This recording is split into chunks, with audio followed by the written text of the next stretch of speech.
Olá, meu nome é Paula de Avelar e eu vou apresentar minha pesquisa do PIBIC do UniCeub.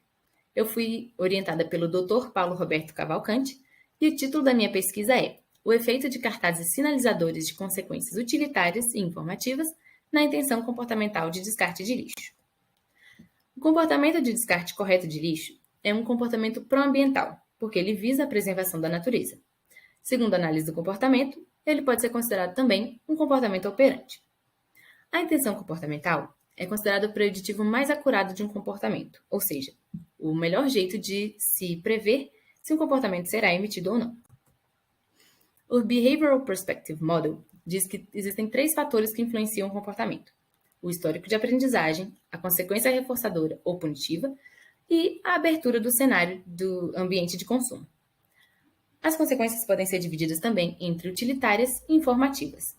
As utilitárias dizem respeito à utilidade da consequência de um comportamento para o sujeito, enquanto as informativas dizem respeito a como o sujeito será visto socialmente se ele tiver um certo comportamento. A intenção comportamental pode ser explicada pela teoria da ação racional, que diz que existem influências individuais e influências normativas ou sociais na intenção do comportamento. A teoria do comportamento planejado também explica a intenção comportamental e diz que existem 3 influências na intenção: a atitude, o controle comportamental percebido, essas duas sendo influências individuais, e a norma subjetiva, que é uma influência social. Assim, o objetivo desse estudo foi investigar o efeito de cartazes com mensagens que sugerem consequências utilitárias e informativas na intenção do comportamento de descarte correto de lixo, no contexto de uma praça de alimentação hipotética. Para isso, foram utilizados 3 questionários. Cada um deles conta com 10 imagens de cartazes. Um com cartazes que não sinalizavam nenhuma consequência, o outro com cartazes que sinalizavam consequências utilitárias e o último, cartazes que sinalizavam consequências informativas.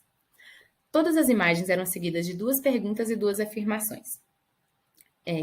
Elas deviam ser respondidas por meio de uma escala tipo Likert de 5 pontos, que variavam entre discordo totalmente ou nunca, a depender da pergunta ou afirmação, e concordo totalmente ou sempre.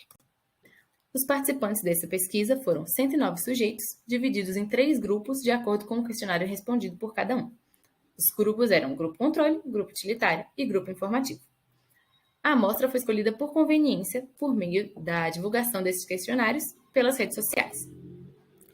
A análise de dados foi feita por meio da comparação das médias, dos desvios padrões e das medidas de distribuição dos scores médios de cada formulário. Além disso, foi feita uma análise de variância unilateral. Como resultado, foram encontrados valores semelhantes das médias e desvios padrões dos 3 grupos, como é possível ver nessa tabela. A análise de variância unilateral não identificou diferenças significativas entre os 3 grupos.